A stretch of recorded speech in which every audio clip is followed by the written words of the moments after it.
Hello, everyone, and thank you for joining us. My name is Amanda Kramer, and I'm the Associate Director of Alumni Engagement at the University of Colorado Boulder's Leeds School of Business.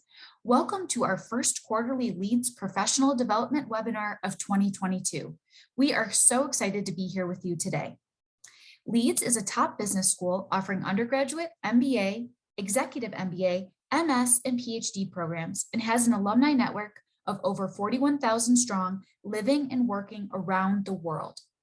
For today's Leeds Professional Development webinar, we're excited to welcome Kendra Prospero, who is here presenting Too Good to Leave, Too Bad to Stay, How to Know When It's Time to Make a Job Switch.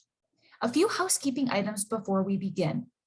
First, if you have any questions now or during the presentation that you would like to ask Kendra, please send a question through the Q&A interface. We will monitor questions as they are submitted, and Kendra will respond to them at the end of the presentation. As a reminder, for optimum audio quality, we do have everyone on mute except for myself and our speaker. If you experience any technical difficulties during the webinar, please notify us through the chat interface, and one of our support specialists will touch base. Lastly, a link to access the webinar recording will be sent to all registrants tomorrow, along with a survey link and supplemental resources from today's presentation.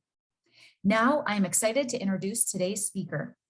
Kendra Prospero is the CEO and founder of Turning the Corner, which is located in Boulder, Colorado, and is one of the most passionate people around when it comes to work. She is adamant that no one should suffer at work, and she's not afraid to have the difficult conversations around what we all need to do to make work better. Kendra founded Turning the Corner in 2011, and since then, she has helped hundreds and hundreds of job seekers discover their unique strengths and talents, has given them tips and tricks for writing winning resumes, and taught effective strategies for leveraging the power of connections to create success and opportunity in the job search. She's a dynamic and driven leader who is going to help you know when it's time to make a job switch. Welcome, Kendra, and thank you so much for being here. I'm going to hand the webinar controls over to you now. All right. Hello, everybody. Thank you so much for being here today. And Amanda and Laurel, thank you for all the work that you've done to make this happen. I mean, I know how hard it is to put these things together, and we are all here because of you. So thank you very much. And thanks for having me. So ever since I was a little girl, I have been curious about the work that people do. I have this memory of being, maybe I was 6 or 7 years old, and I was helping my parents with a dinner party they were hosting. I think I was actually handing out drinks, which, I mean, it was the 80s. And I remember walking around and asking the grown-ups, what do you do? Why do you do it? Do you love it? Why would you do something that you hate? At which point, often the conversation was uncomfortable and I was sort of shuffled to the next attendee. But ever since I was little, I've been building this database of jobs and why people do what they do and what makes them love or hate a job. And so what I want to share with you today are those findings, because now this is the work I do on a daily basis. I help people all over the country with a variety of things around work. Turning the Corner's focus is to provide fully outsourced HR to small and growing businesses. So we do HR, we do recruiting, we help with training managers and leaders on how to be great managers and leaders, and we do coaching, in addition to supporting individuals who are searching for their next role. So there's just practically nothing we haven't heard now. And there's not a job that I don't know about. I mean, I'm sure there are some jobs I don't know about, but I'm rarely surprised by it nowadays. And so I'm going to share with you all those things that I've learned over the years and really distill it down into the 3 things that you should be thinking about if your job is too good to leave and too bad to stay. Meaning that you're addicted to the paycheck. It's very hard to let go of it, but you know in your heart it's time for you to go. And so I'm going to help you figure that out today with these 3 tips. And where I want to begin is this, is I want you to take a time. I mean, you're here for a reason. And I'm going to just kind of guess that you're here because right now you are wrestling with this question. Is it too good to leave or too bad to stay? And if that's the case, I want you to put yourself for a minute into a spot where you think about a time when you have loved a job. I want you to think about that. What does it look like when you have loved a job? How are you with customers? How are you when it comes time for meeting a boss? Your boss comes in and says, hey, I need your help. What about Monday morning? What does it feel like? Or Sunday evening? All of those things make us feel joy, right? We feel excited. Monday morning is awesome. We're getting ready to go talk to our boss. We're not nervous. We're not anticipating something terrible. We're actually planning for something amazing. We may maybe run into a teammate that we don't particularly maybe love, but we're all in with them. We want to see what what they need. Now, the flip side of this, and the elephant in the room, is that most of us actually hate our job. Matter of fact, the statistics right now are staggering. And the reason I say this is an elephant in the room is that these statistics have been around for like 50 plus years. We have been monitoring and measuring how people feel about their work since the 60s. And since the 60s, we've had pretty consistent results until this last year. And the results were that 3 out of 4 people self-reported that they hated their job. It's higher now. It can't go much higher than 3 out of 4, unless it's actually 4 out of 4. But the statistic is about 87% of people right now are saying that they hate their job. 1 out of 4 have always basically been pretty actively disengaged at work, meaning that they show up for work and they get on Facebook, or they go to the water cooler, or go grab breakfast, whatever it might be. Now, again, the statistics are even higher. That number has grown by 36%. We now see that that close to a third of the population are actively disengaged, which is just crazy to me. Nobody benefits from that, right? Thinking back onto a time when we've loved a job, everybody wins. Customers win, the boss wins, the teammates win. You come home happy, your family wins, your neighbors win. Like, everybody benefits when we love our job. And yet so many people hate their job. And this has just really and truly become my life work to try to solve this. Turning the Corner's whole mission is to end suffering in the workplace. One person at a time. We are going to do all we can to make this happen. And it's going to start with the 30 of us here on the call today, and whoever else is watching on Facebook Live and has followed up and seen this webinar later. By the end of this today, I am sure that you will know what you need to do next, how you prepare your boss, how you prepare your team for the fact that you may need to actually make a change. And the first step and the first secret is to actually be really clear on what is your why for working. We all have that reason that we get out of bed and go work. And I want you to think deeply about what this is. When I was in college, I remember standing on the corner of Mulberry and College up in Fort Collins. Sorry, everybody, I'm a CSU grad, forgive me. I love CU. Anyway, I'm standing up there on Mulberry and College, or in Fort Collins, and I'm watching the Martin Luther King Day Junior Parade. It was about this time of year when I was up there, when I'm standing on the corner here. And I remember thinking to myself, wow, this man made such a difference, made such a big difference in people's lives. And then it dawned on me, there's no reason why I can't make that kind of a difference in people's lives. Any one of us can. And that became my moment of when I discovered what my why truly was. I have a little sign here by my desk that used to sit by my bedside, but I moved it down here because I spend more time down here now, of course, with COVID and everything. And it says, there is a high probability that you will make a difference in someone's life today. So get up and take a shower. That's what the sign says, because again, it used to be by my bedside. But it reminds me all the time that my why, what is that why that gets me out of bed? And I want you to think through that. And so we're going to do a little activity together today to kind of think about that. But your why is going to ultimately be like your guiding light off in the distance. There are always going to be tough days. There's always going to be bad weather. There's going to be the things that are going to stop your ship from sailing. But as long as you can see that lighthouse off in the distance, that why of why you're doing what you're doing, I promise you'll stay on course even through the tough days. So what I want you to think about, depending on your current age and your current situation, the best way to start to kind of consider what your why really is to think about yourself down in the future, maybe 10 years in the future, If some of you are more mid-career and you're a little bit closer to retirement, think about your retirement party. And imagine yourself reflecting back on your most recent kind of get together, celebrating you, whether that's a retirement party, whether that's a promotion party, whatever it might be. And I want you to take a little bit of time to actually think through, like, what are people saying about you? What is this? You're feeling this blissfulness, this happiness. You're super pleased with this life that you have created. And what do you notice? What is that why that maybe pops up for you? It doesn't have to be as kind of altruistic, I would say, as like mine is, of wanting to make a difference in people's lives. It can also be that maybe you have created stability for your family. It may be that you're sitting in a condo on a golf course with your spouse, and you're looking out over, this now lifestyle that you've been able to create.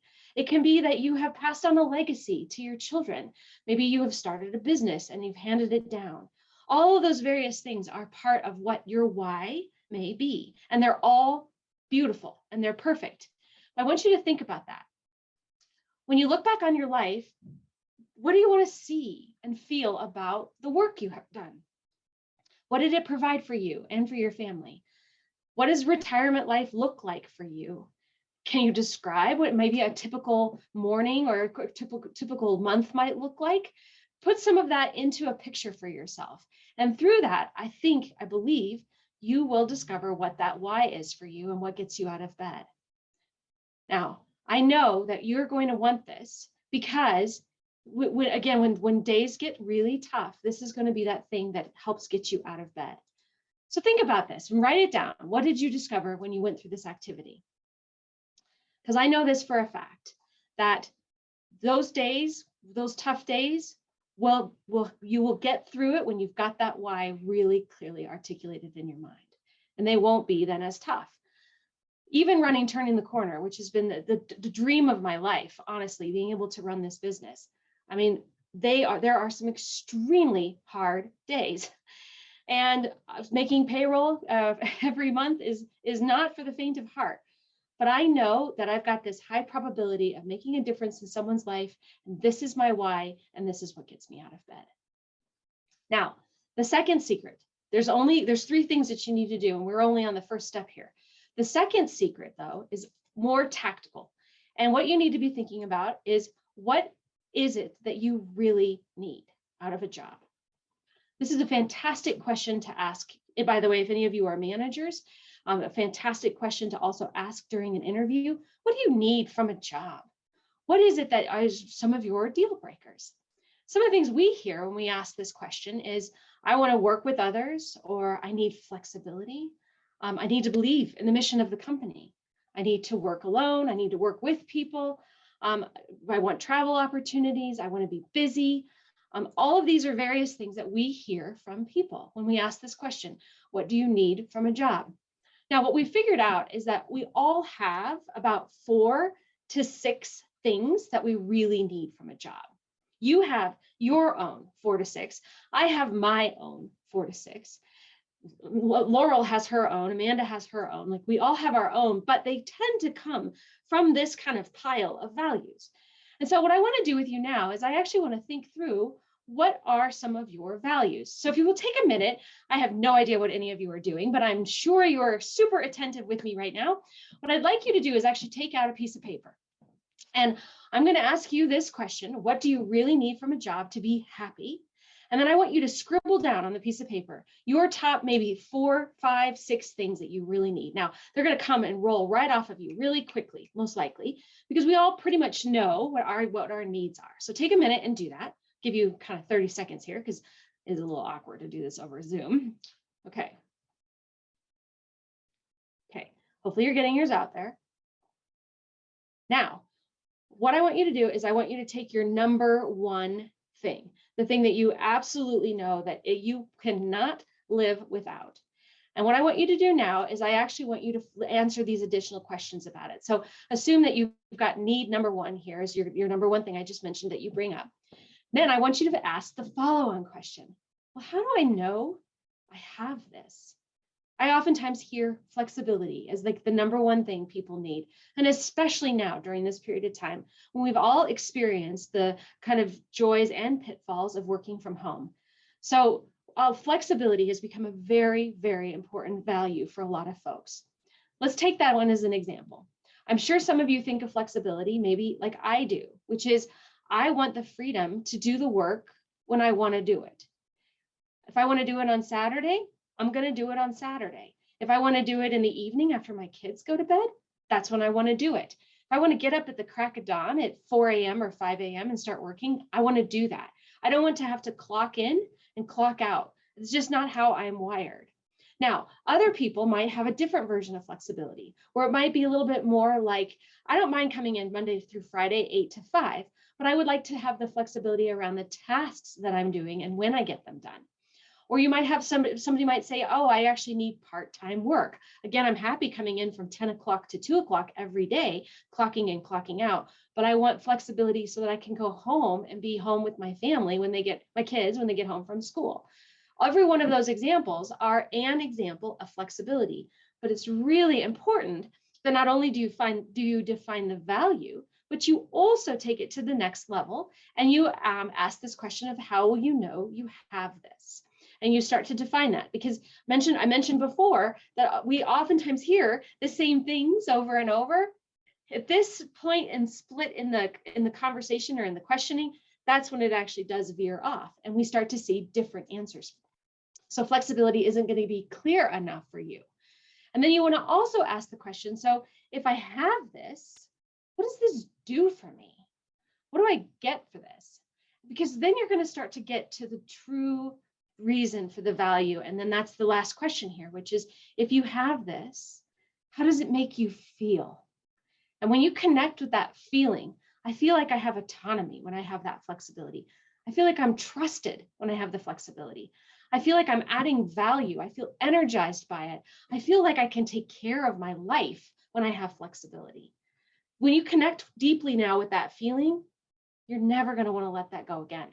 These values become so ingrained in us that you will never end up in a situation again where you have a job that doesn't provide you with what your needs are. Now, I'm only giving us space here and time really to go through 2 of these values.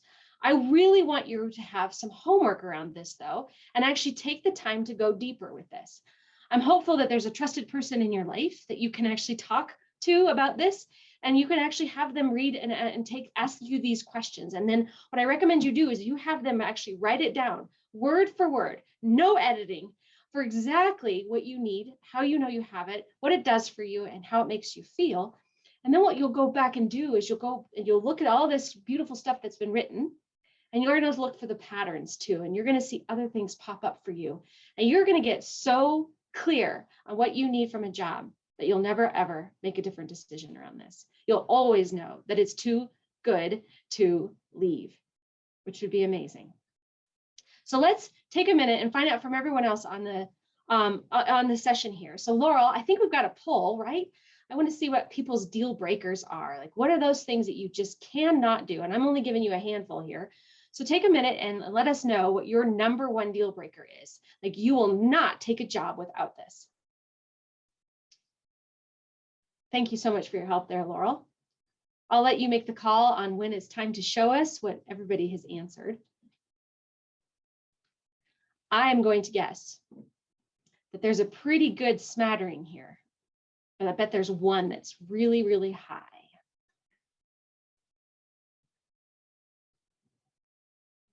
Ooh, okay. Flexibility was the one I thought was going to be really high because I mentioned it already before, that is the number 1 thing we're hearing. Look at that. Isn't it amazing that higher pay is not the top thing that people need? I've asked this question thousands of times. Between recruiting, it's always a question we ask when we're recruiting. It's always a question that we ask when we're working with job seekers. And I have hardly ever had someone say pay is one of their top values. I think that's a thing that employers need to understand as well, because a lot of times they just throw money at us thinking that that's going to be the thing that makes us want to stay. But it's not. It's all these other things: meaningful work, career growth. I love it. So thank you very much for participating. I can go ahead and close that baby out. So what I know is that your values, you cannot compromise on these. You may, if you have 6 values, you might be willing to compromise on 1 or 2 of them temporarily. So for example, if you're switching into a new role and a new industry, you're probably going to have to forego 1 or 2 of your values. I was a software engineer before I opened up Turning the Corner, which nobody can believe that. You guys have known me now for like, 20, 25 minutes. And I mean, most people don't ever peg me as a software engineer, but I was pretty good at it, but it wasn't how I was really wired, what I was really wired to do. And in addition, I was definitely not happy in the role. And so I opened up Turning the Corner because I knew I had kind of a gift for this, and I definitely have a lot of grit. And so I decided to open up this business. I switched industries and I switched roles overnight. Logically, I know you know this, but do you think I was making my salary that I made at IBM? No, not at all. It took me about 5 years to get back up to the salary level I had at IBM as I opened up Turning the Corner. And so you also need to know that there might be a temporary reason to forego a specific value. I absolutely love working with people. I never ever wanted to be a solopreneur or on my own as an entrepreneur, just one person. I've always wanted to have a team. And so, but I couldn't afford to have a team when I first opened up this business. And so for a year, I sacrificed on that value. I still found myself surrounding myself in community in different ways, but I didn't have a team. But once I started to make consistent sales, I immediately added to the team so that I could start having more of those people, having folks around me. So those are examples of times when you might actually consider maybe foregoing or not necessarily getting one of your values filled. But otherwise, it's uncompromisable. If you compromise on these values, I know you will be miserable in the job. You need to believe that you deserve to have these things, because I don't want you to stay in misery in your job. Another thing that happens quite often is that we notice that when people are consistently let go, consistently laid off, or consistently fired, if it's happening more, over and over, or at least more than 2 or 3 times, it's not because there's something wrong with you. I promise. What's actually happening is that you're not clear on your values. And for some reason, you're getting yourself into jobs that are truly not suiting your needs. And you're energetically coming across that way. And so pay attention to that if some of you have been let go over and over. I would love to dive into this activity with you and try to, figure out what it is that you're missing from a job so that it doesn't happen anymore. Now, the third secret is this, and this is so key to everything about work, is you've got to believe in yourself. I have worked now, as I've mentioned, with thousands of individuals. I feel so privileged to be able to say that and to have known that I've made that kind of difference. And I'll say this, I'm a judgy person. I'm extremely judgmental. I think actually, if you really look at it, all of us are. We're all pretty judgmental. First thought just can't be the last thought, right? But my first thought is always extremely judgmental. Matter of fact, I generally judge people because I almost can see what they need to do. Give me 5 minutes with you and I can almost tell you what your gifts are and what you need to do, because I just have a lot of experience in this now. And with all that judgment even, I know this for sure. You have a gift to give this world. I have never met somebody I didn't believe in once I got to know them. Everybody has a gift to give this world. And so I know this about you. And I can believe in you all day long. But if you don't believe in yourself, it's just not going to be enough. You've got to believe in yourself. And so how do we do that? I mean, especially when you hate a job, it is really hard to believe in ourselves. When I was at IBM and I was in software, I was in the software engineering job, I came home every night just miserable. I hated that job. And I hated it because I really wasn't hardwired to do it. I didn't really understand that at the time because I didn't have enough of that sort of insight to know that I wasn't really wired to do that. But I know this about you, is that you are perfect the way you are. And if you're not feeling like you can believe in yourself, then your job is not perfect for you. I know that for a fact. And so we've got to get you in a place where your job is actually really utilizing what you're really hardwired for. So let's talk through how we do that. I want you to stop thinking about your skills, okay? I had skill as a software engineer. I could code. I wasn't my strength though. Your strength is the combination of your skill and your personality. My personality is to be with people. My personality is to be out. My personality is to be listening to people's problems and trying to figure out how to solve them. I got to do a little tiny bit of that coding, but not much, not much.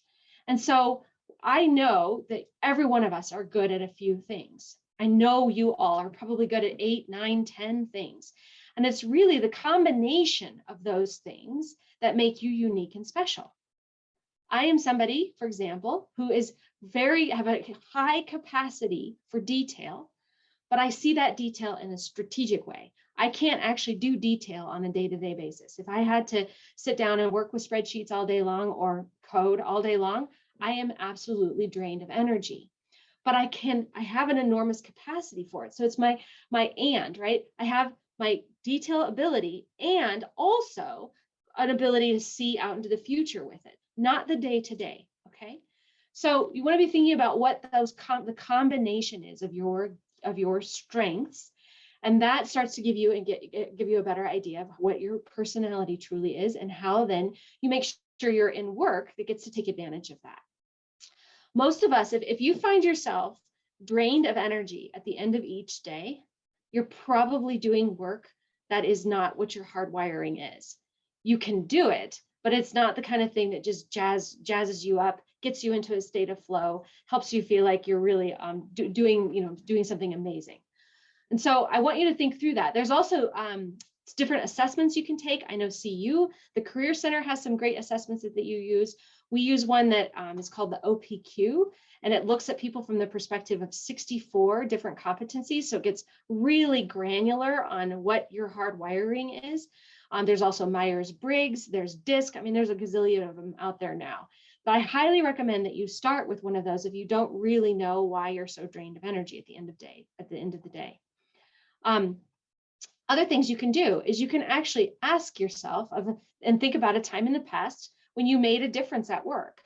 Or maybe think of a time when you were really happy at your job and what made you happy. There's clues in there, folks. There's clues in terms of that you got something there that makes you unique. And then write these accomplishments out, think about them, and try to start looking for some of the patterns that you might be finding or you might see in those, because that is probably where your gifts really truly lie. When I was at IBM, at IBM, I was always finding myself in discussions with people about their job. I mean, people just would come to me and start to ask me about their career path and other places maybe they could go. I thought it was just because I thought that's what everybody did. I don't know. I didn't realize that it was actually one of my gifts. But I mean, I would have people come into my office and shut the door. It was my clue. I knew something was coming. And then we would talk about their career. And so I had, again, continued to build this database up in my brain as well on how to help people. But most importantly, what I realized is that I loved those conversations. I was so energized after they would leave my office. And I never put 2 and 2 together, though, until a friend of mine who also worked with me at IBM sat me down and she said, "You do know that you are the only one we all come to for career advice?" And I was like, "Really?" She's like, yeah, you're the only one. She's like, "Why don't you open up a business and we'll pay you for this advice that you give us?" And I was like, never even crossed my mind, but that's a good idea. And here we are, okay? So pay attention to those times where you are really happy, you are energized, and use that as a basis for your clues, for getting some clues. You can also say and think about things that where you feel really good about yourself, where people regularly ask you for help. If people are coming to you and saying, "You're so good at this," you've got a gift there. Or what kinds of activities you engage in where time just seems to kind of fly by. You just look up and you go, "Wow, I can't believe all that time just passed.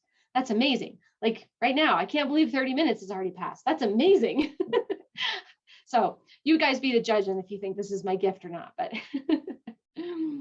so another great way to figure this out, if you're still struggling, even with these various questions I've thrown up here, is ask your fans. You do have fans, okay? And if you are embarrassed to ask somebody this question, what do you think I'm good at? Then they're not your fan. You don't have to ask them. You do have fans in your life, I promise. And your fans see it. They see what you're great at. And if you ask 3 or 4 or 4 or 5 people this question, what do you think I'm good at? You're going to start to see those patterns too.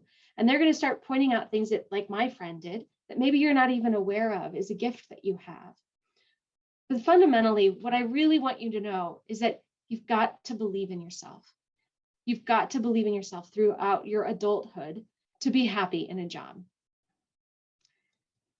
Your future is tied to the thoughtful choices that you make today and a belief that you do have a gift to give this world.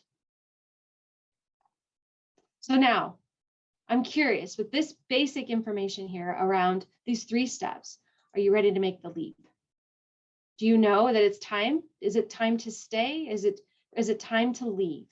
Because right now, it is your time. This job market is insane.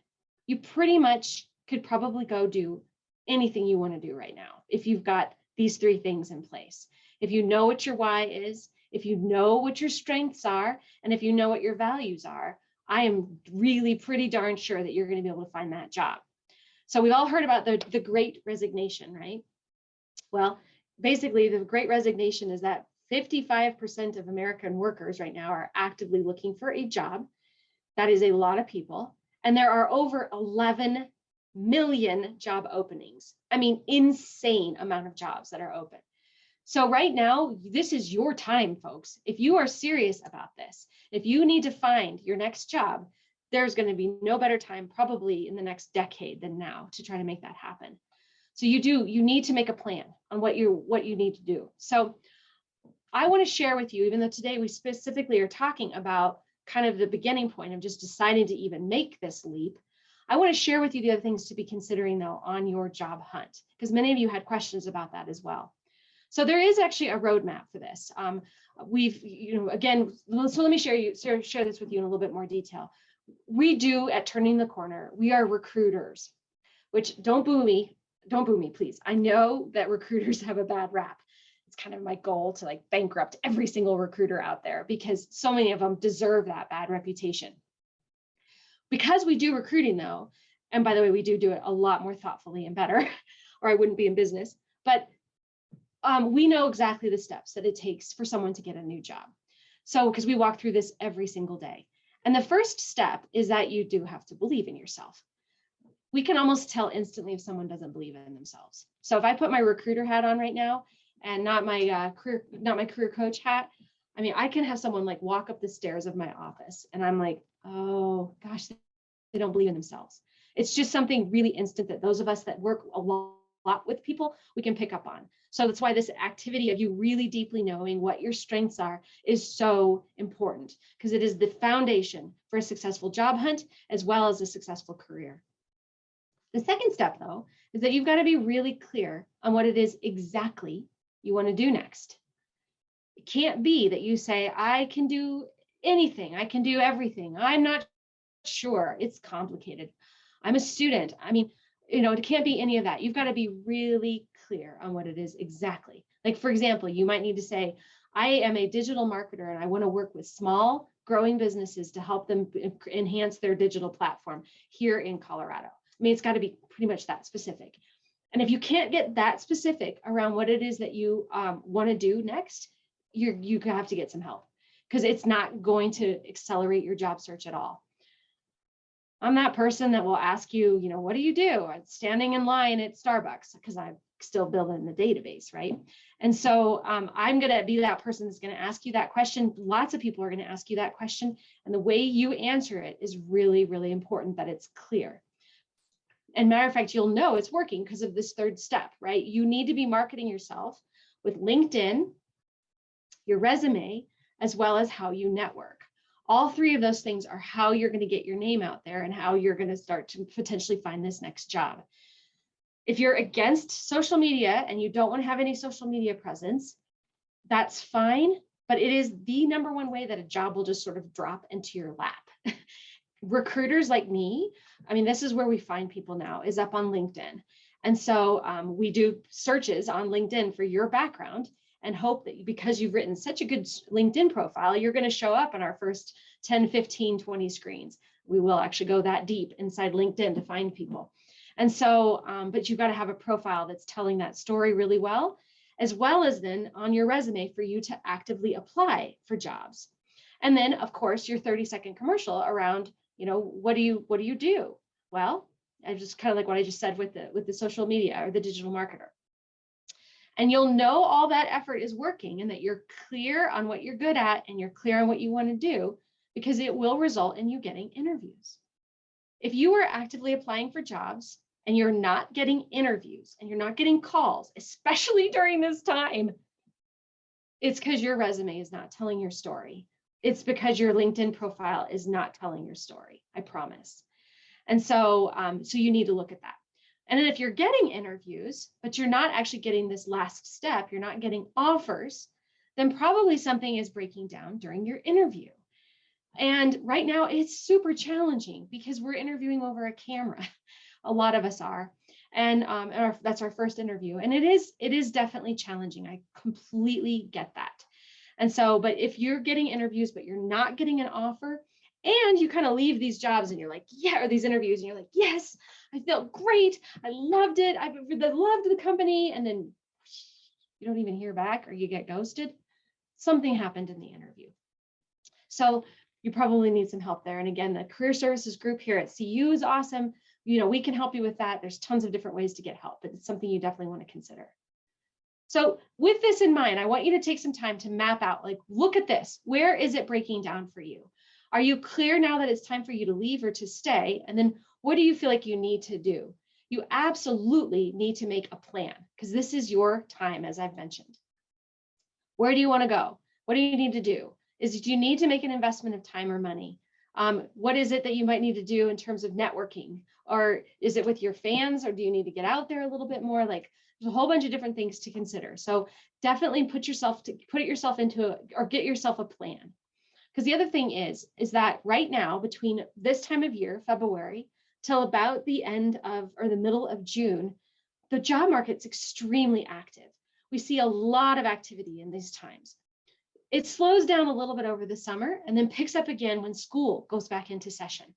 And then it's pretty active again between August and about middle of November. And then it shuts down also all over again for the whole month or the rest of November and all of December. So you've kind of got this really beautiful window right now to make this change. Do you need to talk to your boss? Do you need to share with your boss, hey, listen, I need you to know that I discovered that I'm not really getting what I need from this job. I really appreciate you as a boss, and I need A, B, and C. Do you feel that that is something maybe you could do or we could do together? Is there a possibility of that? Because I really like the work, or I feel really good about this company, or whatever it might be, but I need more flexibility. I need to have a little bit more autonomy. I really don't feel comfortable being micromanaged so much. Yes, you need to lean into those conversations. I can help you figure out the most dignified way to say it, where you keep your dignity and they keep their dignity, because that's what you definitely want to do when you're having these difficult conversations. But you need to lean into that and absolutely tell your boss what you need. If you have teammates that are totally relying on you for the job that you're doing, and that they're planning on you being there for multiple years down the road, and you know that you're out of there, you need to communicate that. You need to say, I don't know if I actually told you this, but my career goal and aspiration is actually to become a guidance counselor. And I know right now I'm in this recruiting role, but I'm going to go back to school and get my master's degree, and I'm going to go and work as in high school or whatever it might be, right? So you need to communicate that plan and that path to your teammates as well as your boss, because there is a chance that they might be able to accommodate your needs. You'd hate to leave behind a job that actually had a lot of possibility. So think about what you need to do there. I promise you, in 1 year, you are going to be a year older. I promise you. Or dead, which is a terrible thought. So let's get real here. Are you going to make this leap or not? Like, I think you should. I want you to love your job.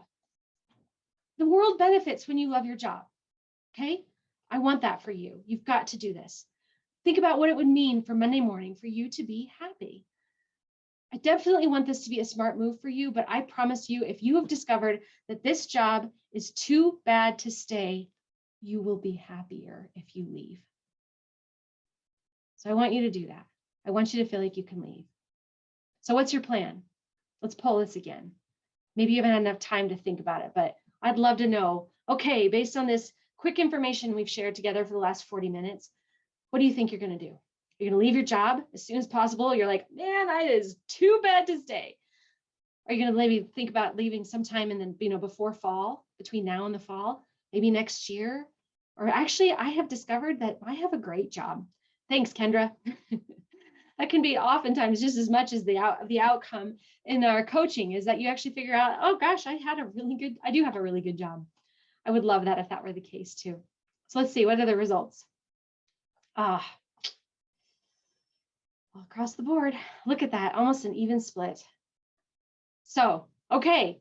Well, for those of you that are 50% of you are ready to make a move here in this year, good luck with all of that. I wish you the best for sure. I know you are going to be happier. So if you feel like you need help, this is a QR code that takes you directly to our consultation site. Again, Amanda and Laurel also are amazing at this, and they have there's a great career services department that can help you at CU as well. But just, schedule 15 minutes with me. It's always free whenever anybody does something like this with me, is, get my time for free just to figure out what your next steps are.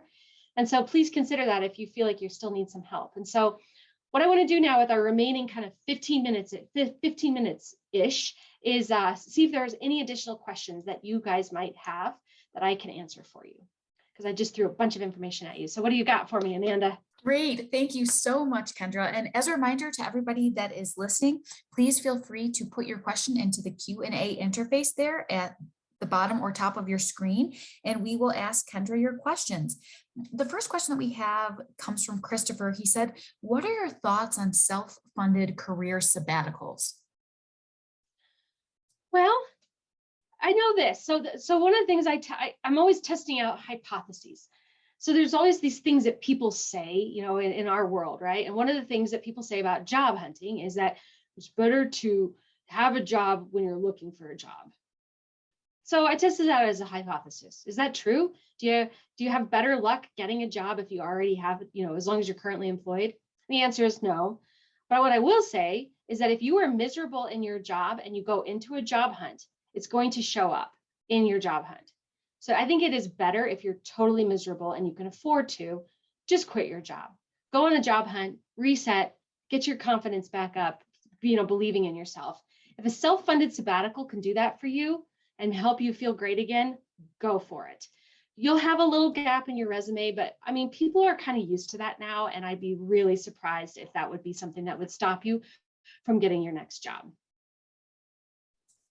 Great. Thank you so much for that. And next, we have a question from Mackenzie, who said, how do I tell if a company is going to offer a role that matches both my skill set and my values? How do I assess this as I'm job searching? Oh, that's such a great question.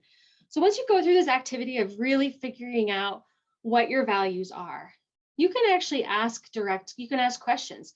So let's say, for example, one of the values you come up with is autonomy. You need autonomy. We hear that a lot. So I would ask the question to your interviewer, tell me a little bit about how you manage. Are you more hands-off, or are you more involved? I wouldn't use the word micromanager because it instantly sort of sets a tone. So I would say, are you more hands-off or are you more involved? And then what you want to do is you want to be listening for the way they answer that question. And hopefully they're going to answer it like, well, we want to make sure that you're set up for success, but our goal would be to get you to a place where you know that what our outcome is, what our budget is, what the investment is, who your resources are, and what timeline you need, or what timeline we need this thing done, and then we let you run with it. Something like that. I don't think it'll come across that perfect, that well organized as an answer, but hopefully they'll say something like that. And that is definitely a sign of a boss who's going to give you more autonomy. I wouldn't necessarily go right in and say, do you provide autonomy in your roles and the way you manage?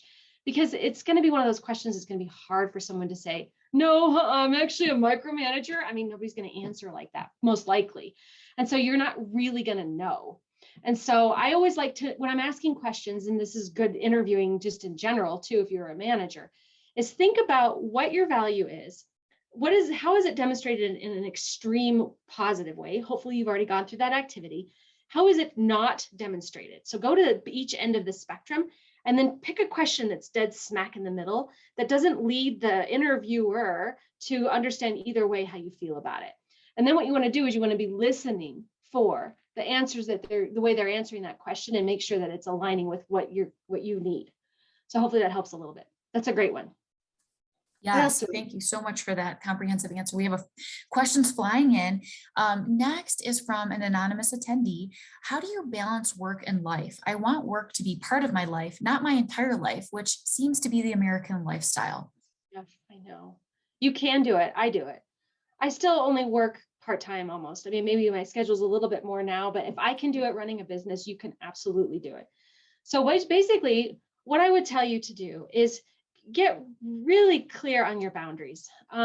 So, for example, like I actually block off my calendar for after 3 o'clock in the afternoon. So I've got an 8-year-old son who's going to come home on the bus, and a 13-year-old daughter who comes home right about that same time.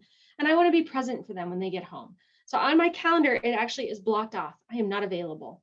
Now, my team is also incredibly supportive of this, and we are supportive of each other in that way.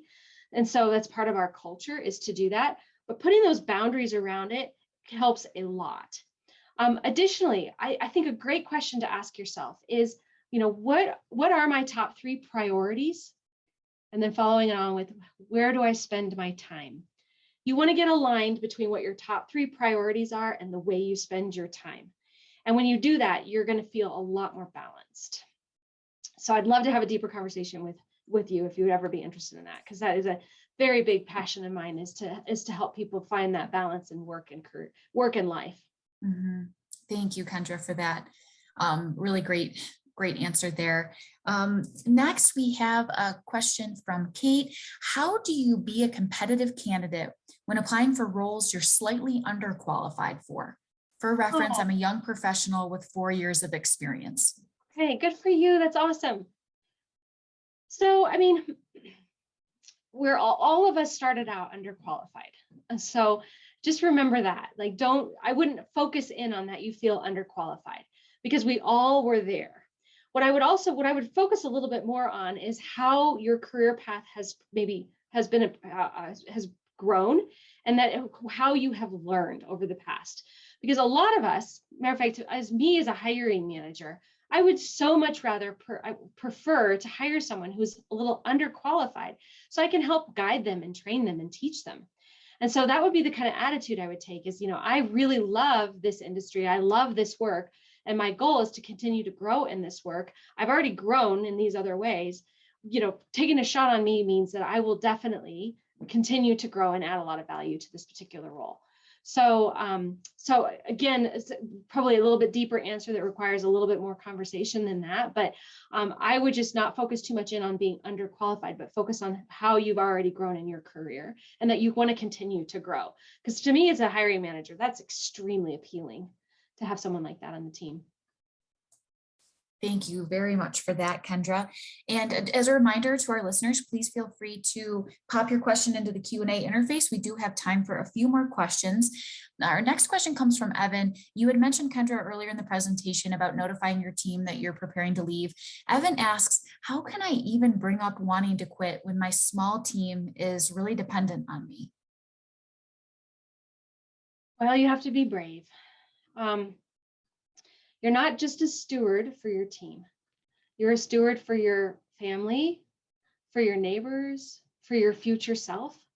And so I totally understand that feeling of feeling guilty about leaving. They will be okay. And so I would probably start trying to address specifically with your manager. Hey, I just heard this presentation and I realized that I'm, blame it on me. This person taught me that I need to to spend more time thinking about my why. And my why is, I'm realizing, isn't really aligned with this job. And I would love to make it work, but really my true passion lies in blah, blah, blah. And then get them, start having your manager realize that you might be at risk of leaving. Potentially there will be a way that they can accommodate you. I don't know. But I would just start the conversation and kind of ease into it so that when you finally do apply for a new job and get that new job that's better aligned, they're not totally smacked upside the head by it. Because they are going to be in your network. I never want people to burn bridges. Sometimes you have to burn bridges and kind of just not look back, but you don't want to do that real often, if possible. Thank you for that, Kendra.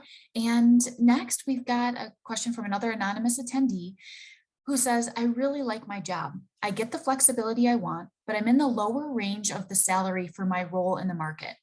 Money is not the most important thing, but I still struggle to stay knowing that I could or should be making more. I've been working for the same company for 11 years. Wow. So first step is I would make sure you truly are underpaid. So I would do a little bit of research and just make sure, because sometimes we can think that we're underpaid when really the reality is that the market cannot support more. I don't know if you're working for a big business or a smaller business, but also smaller businesses are always going to struggle with paying more unless there's a lot of customers, unless there's a lot of money coming in. And so, I look at myself as a business, and there's just only so much we can afford to pay our people because of our own cash flow. So kind of make a determination, like, can the business really afford to pay me more? Does this role should it really be paying more as well? And then armed with those facts, I would go in and actually sit down with your boss and say, hey, been here for 11 years. It's been a great run. And I was doing some research and I realized that, according to the market data, by the way, Indeed has great salary data for Colorado right now. So I would just go to Indeed.com and search for your role and look at the salary range that they're suggesting. And I say to your boss, hey, look, I did this research on Indeed and it looks like I'm pretty significantly underpaid. If the business can afford to pay me more, that would be awesome because I love my job. I really do love it. I want to stay, but it just feels bad to me that, there's money being left on the table. And see what they say. And then I'll tell you a dirty little secret of job hunting, and I'm making money. The way you make more money is you job hop. People who jump from one job to the next almost always get a pretty significant increase in pay. And so you don't want to job hop a lot because it does really look bad on your resume, but staying in one place for 11 years is a really good tenure. It's probably okay to find, if making money is really important, finding another job in the same field, you'll definitely make more money. So yeah, kind of have to weigh that, how important it is to make more money. Can they even afford to give you more? And if they can and they're not, that's a big red flag to me. They're taking advantage of you probably. So I would move. Thank you, Kendra, for answering these really personal questions that are coming in with so much kindness and care and attention to detail. We have time for a couple more questions. Please feel free to submit them. We have another question from an anonymous attendee, and I think it flows naturally from the prior conversation. This person says, I love my job, but I don't make as much money as I could doing something else. It doesn't really matter to me aside from comparing myself to peers and feeling behind. Is it okay that I know what I want? I've found it, but I'm leaving money on the table, so to speak? Yeah, it's totally okay. If you're whole, it's just like, if you're whole, then stay. By all means, stay. If you feel like you deserve to make more and your peers in the same role are making more, that's a little bit more of an uncomfortable feeling. That feels like a splinter in the side a little bit that I want to address with you. But there's always going to be people making more money than you. We can't compare ourselves. And there's always going to be people better than you, right? And so you just can't. It's a really, really negative downward spiral to compare. So I wouldn't compare yourself to your fellow graduates of the same year of college, because there's going to always be people making more than you. And if you love what you're doing, then stick with it, man. I love that for you. That's rare. Those people who make more money probably aren't as happy as you are. Thank you very much for that, Kendra. And we did get someone commenting, asking if you could please put the QR code back up on the screen Oh, so yes, that they could absolutely. take a picture of that. And then we've got a question here from another anonymous attendee. What are your thoughts on mentors and how to get a mentor that actually gives you action items to keep moving forward professionally and personally? Yeah, mentors are awesome. So, I mean, I definitely wouldn't be where I am today without my mentors. Here's the thing with mentors though, is I treat it like a short-term project. And what I mean by that is it's not, you think about what your goal is by working with a mentor, and then you actually need to set the action items for it. Your mentor doesn't know all the things that are in your head in terms of what you want and what you need. And so you actually need to do that. So like I'm right now mentoring a gal. She's in Atlanta and she's just in school for HR. She's going to college for HR. And we have a common colleague connection from my former life at IBM. And so I'm working with her right now. And I kind of I preempted her with this, like, you need to tell me what you want to know, and then I'll help you get there. And so, so if you can go into the mentor relationship saying, this is what I want to know, can you teach this to me? Then you'll have your clear action items there. But mentors are amazing. And I think, being able to reach out to people and saying, hey, I think I want to get into whatever field. Do you know anybody who's in that field? Is a good place to start in terms of finding a mentor. You've got to like the person though, and like how they show up in the world. Otherwise, you're not going to want to make time for that person. So I've had other mentors in my life that I'm super glad they're not in my life anymore. And so you want to make sure you definitely like them. Great. Thank you so much, Kendra. And looking at the time, we'll move into our final question from another anonymous attendee. Would you, and if yes, how would you recommend reaching out to second or third degree connections on LinkedIn if they are working at your dream job or company? Okay, so this just requires you to be a little brave as well. So first step would be to upgrade your status so that you have a higher status on LinkedIn. So go ahead and pay for a little bit more benefits from LinkedIn. Then the second thing is that even with those additional benefits, all that that's going to do is make sure that LinkedIn doesn't shut down you randomly reaching out to people. And so, but then what you want to do is you actually want to go ahead and link with them and take advantage of that box that lets you leave a message. I cannot tell you how frustrating it is to have someone reach out to me on LinkedIn and give me no indication on why they're reaching out. And so I've gotten to the point now where I just decline those unless they're here locally in Denver. Like, I'm assuming that someday I'll run into them and hopefully I'll get to find out what they need. But if they're coming from Chicago or wherever in the world and they don't even tell me why they want to connect, I just reject it, because I get a dozen of these a day right now. So take advantage of that box. You have now 500 characters, which is a ton, to get your message across. And I would say, dear Joe, you and I are connected to so and so and so and so. I'm reaching out because your company is a dream company for me to work with or work for. This is what I'm currently doing. I would love to chat with you a little bit more about your culture, how it works there, and buy you a cup of coffee, or at least, get a few minutes with you over Zoom if possible, because I really, really would love to work there. And then sign off and give them your information, email and phone number. That's another thing that drives me crazy, is people will reach out to me and then I have absolutely no way to connect with them to find out how I can maybe support them, unless I now go dig around in my LinkedIn connections to find their information. So make it easy for people to get in touch with you. Sorry, a little soapbox there, Amanda. Forgive me. It's obviously something. No, that was very detailed and helpful. Thank you very much. And, thanks so much to everyone for joining us for today's presentation. And a special thank you again to you, Kendra, for this great information. At this time, we invite everybody on the call to provide your feedback on the webinar by answering the following poll question. On a scale from 1 to 10, how likely are you to recommend this webinar to a friend or other Leeds alumni? We thank you in advance for submitting your feedback. As a reminder, all webinar attendees will receive an email tomorrow with a link to the recording of this presentation, as well as a survey. To view upcoming webinars, as well as previous recordings, please visit our website at colorado.edu/business/alumni. We look forward to our next webinar, which will be next quarter. In the meantime, thank you, Kendra.